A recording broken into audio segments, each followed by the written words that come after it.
Thank you, Mr. Speaker. We appreciate the time here. Our subject tonight is about California's high-speed rail project, a project that was voted in 2008 by the voters of California with approximately $9 billion worth of bonds to help fund what would be a project that would seek outside private investment as well, a project that would link San Francisco to Los Angeles with possible additional spurs to Sacramento and San Diego. It has run into large funding problems, and so that's the subject of our time tonight, is that we see that there's huge problems in the funding, and where will the funding come from? And so I have my colleagues here from California as well that would like to speak on this subject. And first of all, I'd like to recognize my good friend and colleague from the North San Joaquin Valley, Congressman Jeff Denham, who's been a leader on this issue here in Congress, as well as he chairs the subcommittee in Transportation and Infrastructure that deals directly with rail in this issue. So, Congressman Denham, please, love to hear from you here tonight. I thank the gentleman from California. As many other Californians, at one time supported California high-speed rail project. It was initially supposed to be a $33 billion project with equal amounts coming not only from the California taxpayers in the form of a bond, but also private investors in the federal government. Yet this $33 billion project is ballooned up to $100 billion. So what do they do for cost controls? They cut off the very legs that Mr. Lamalfa talked about, the section going to Sacramento, the section going to San Diego, and still it is a $68 billion project with over a $26 billion hole just in the first initial operating segment alone.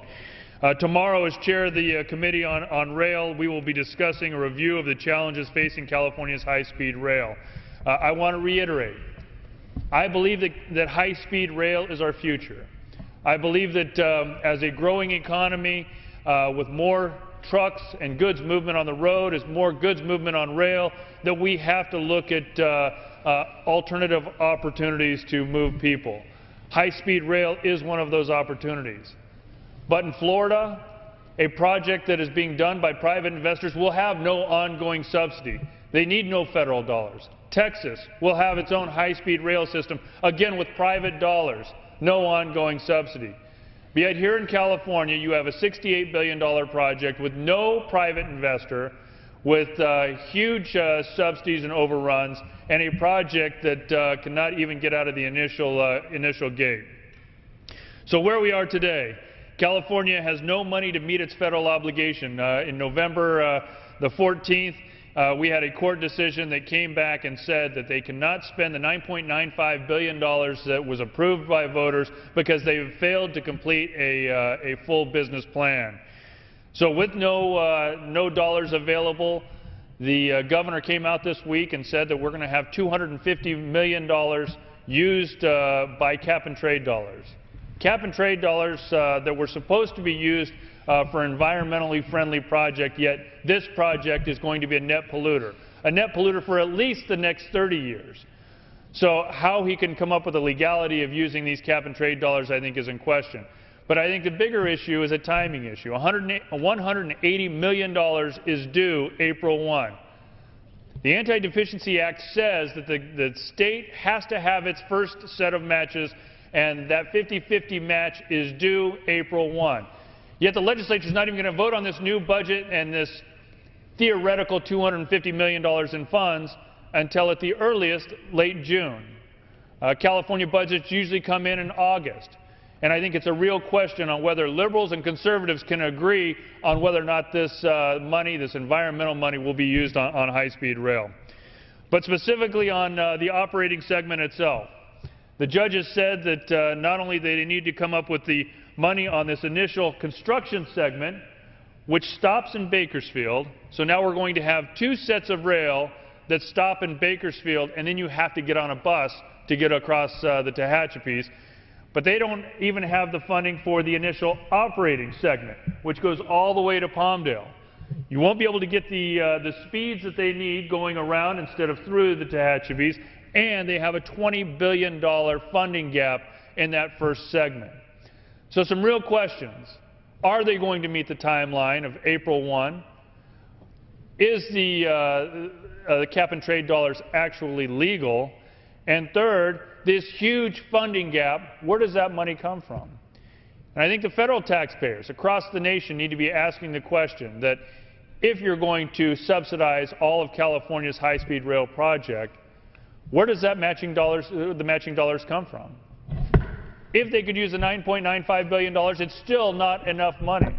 So if California can't come up with the federal match, what are the teeth that the federal government has to be able to hold California up to that federal obligation? We have some real questions that are going to be coming out tomorrow. The FRA has altered its approach. Once they realized that they couldn't do a 50-50 match, they went to a tapered match. Means that federal government's going to come in with their money first, and then hopefully someday the state will come up with its matching dollars in a tapered manner. That tapered manner is coming through April 1. That's when that first $180 million is obligated. But I think the real question is who's making these decisions. Did this go all the way up to the president? Was the past Department of Transportation Secretary or the new Department of Transportation Secretary involved in this decision? And if California can't come up with this tapered match, will they once again adjust this outside of Congress a second time? So we have some real questions on what those legalities are. The next question would be the contingencies. What are the contingencies for the federal government to recoup its taxpayer dollar if California defaults on its obligation? We have some real priorities in California.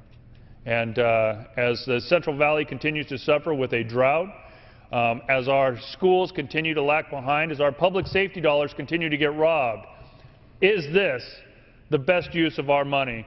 And should we be investing in something that, unlike Texas and Florida, has no private investors, has no state match, has a lot of funding questions that need to be answered before we move forward?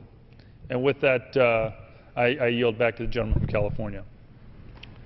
Thank you, Congressman Denham. Indeed, the more time it goes by on this issue, the more problems and flaws are exposed in this. This was a measure that passed in 2008, put in front of the voters, known as Prop 1A at the time, that passed by a 52 to 48% margin.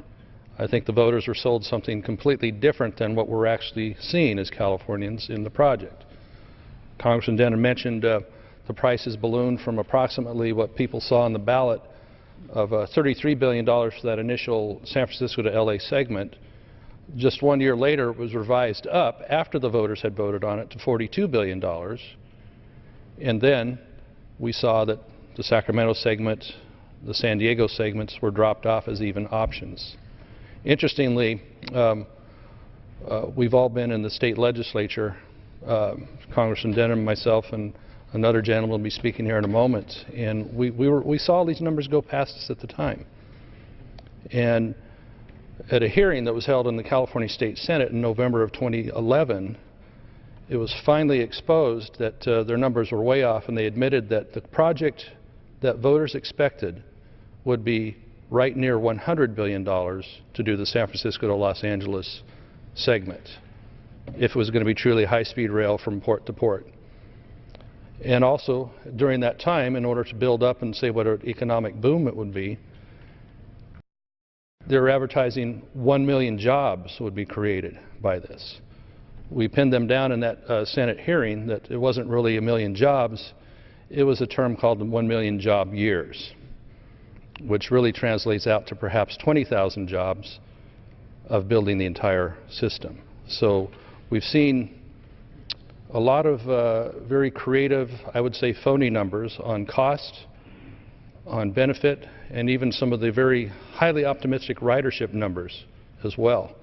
So Congressman Denham, what does that mean in your district here as far as what do you really think the jobs would translate out to, and then what are some of the impacts on the property involved as well? Well, certainly one of the big concerns right now is where are these jobs? These were stimulus dollars that were supposed to be ready for shovel-ready projects 5 years ago. 5 years ago, and still not one shovel is in the ground, not one job is created. Now, unlike Texas and Florida that are creating jobs, that are putting the infrastructure in, certainly in California they could come up with a better plan.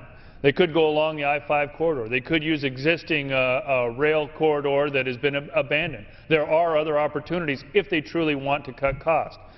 But if they don't want to change and they don't want to revise their budget and they have no private investor, the question still remains, what obligation do you have to go back to the California taxpayer? You're obligating the California taxpayer for nearly $10 billion, and you are not fulfilling the Prop 1A guarantee that they voted on.